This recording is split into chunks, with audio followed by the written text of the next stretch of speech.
Bienvenue dans cette nouvelle émission de Léger du Savoir, à la découverte de la mythologie nordique. Reprenons notre histoire avec cette seconde partie consacrée à Thor, le pouvoir de Mjolnir. Atli allait commencer son récit sur Asgard et sur l'histoire de son fascinant marteau. Installez-vous confortablement, branchez des écouteurs ou un casque, fermez les yeux et appréciez cette vidéo comme un véritable livre audio. Bienvenue en terre viking. Dans le palais de Bliskirnir, situé en Asgard, une menace flottait, annonçant un mauvais présage. Ce magnifique lieu avait été offert par Odin à son fils Thor. Riche en détails, gravures et haut de 9 étages, celui-ci vivait ici avec son épouse, la belle Sif aux cheveux d'or. Mais en ce jour, plus que les autres, les serviteurs étaient particulièrement agités à la venue de leur maître. Ils s'étaient rendus en Midgard, le monde des hommes, pour les protéger des monstres qui agitaient la région. Serpents, dragons et autres créatures avaient été abattus par le guerrier au caractère téméraire et impulsif. Lorsqu'un char attelé de 2 énormes béliers fut visible dans le ciel, que la tempête et le tonnerre rugirent, les serviteurs se précipitèrent de terminer leur tâche. Quelque chose de terrible s'était produit, et ils ne voulaient pas faire les frais de la colère de leur maître. Lorsque Thor arriva, il entra avec fracas dans son palais, prêt à retrouver Sif, la seule personne capable de calmer le feu brûlant qui était en lui. Un serviteur lui servit une corne d'hydromel qu'il but d'une traite, puis en attrapa une autre au passage. Il se déplaçait de plus en plus rapidement et commençait à monter les marches pour atteindre ses appartements. Arrivé devant, il fut étonné de trouver la porte fermée. « Sif, ouvre-moi !»« Non, s'il te plaît, n'entre pas », entendait-on d'une voix brisée par le chagrin. Agacé, il ferma les yeux, serra les poings et asséna un coup violent dans la porte qui se brisa et tomba raide. Là, alors qu'il fit un pas pour entrer, la jeune femme se précipita dans un coin obscur de la pièce, comme pour se cacher. Il entra d'un pas furieux et s'approcha de sa bien-aimée qui avait saisi un petit oreiller et se cacha le visage avec. La prenant avec délicatesse par les épaules pour la relever, il ne voyait pas son visage, mais remarqua que ses cheveux ne tombaient pas sur ses hanches comme d'habitude. Il écarta l'oreiller et se figea de stupéfaction. À la place d'une chevelure dorée, tant louée dans maints poèmes et chansons, il ne trouva qu'un crâne rose et lisse. Il baissa les yeux de gêne. Les larmes commencèrent à couler sur le visage de sa belle Sif.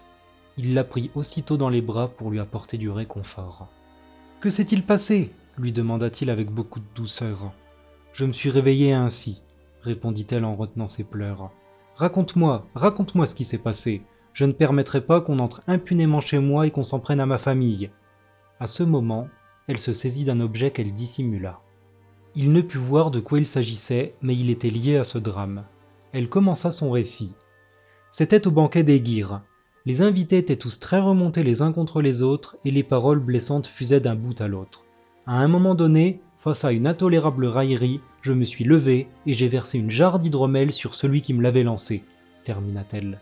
« Qui est-ce » lui demanda-t-il colérique.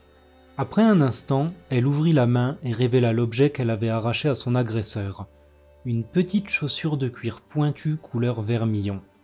Thor recula stupéfait. Tous deux savaient à qui appartenait ce soulier. Il partit avec fureur telle une tempête qu'on ne peut arrêter.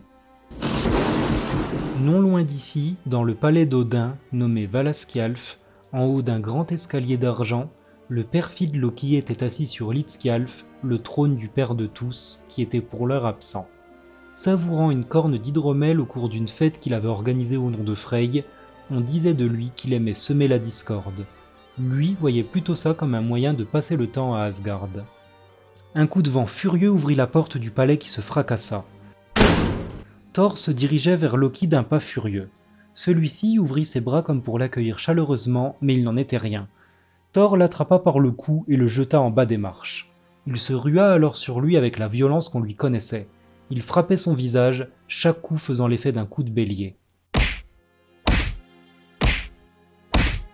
Loki ne pouvait se défendre, trop assommé par les chocs qui ne cessaient pas.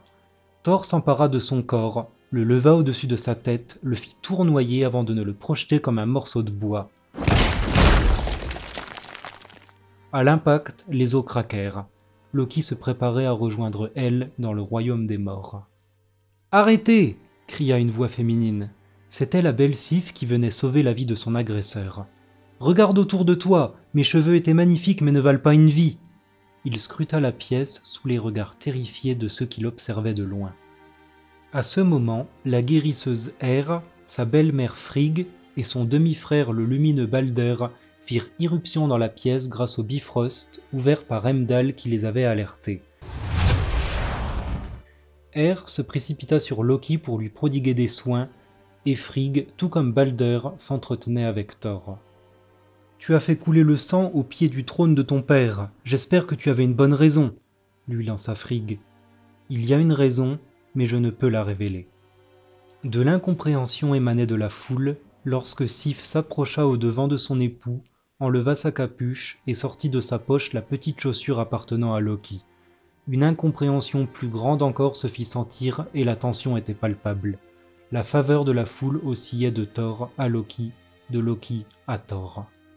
« Je suis désolé pour ma folie, mais je sais comment me racheter, » lança Loki. « Je vais aller à Svartalfaheim, dans la ville de Nidavellir, où vivent les fils d'Ivaldi. Ce sont les artisans les plus habiles de notre monde, je fais confiance à leur génie pour réparer mes erreurs. » Frigg prit la parole. « Tu n'as pas fait du tort qu'à la belle Sif, tu as aussi offensé Thor et outragé le trône du père de tous, ainsi que Frey en organisant une fête en son nom. Tu as beaucoup de cadeaux à faire pour te racheter, fils de Lofé. » Loki soupira et se dirigea vers la porte, sous le regard de tous les invités qui baissaient les yeux à son passage. Un jour viendrait où il se vengerait. Merci de nous avoir suivis et restez aux aguets pour la 3e partie de notre histoire. Dites-nous si ça vous a plu, abonnez-vous et à très bientôt sur Léger du Savoir.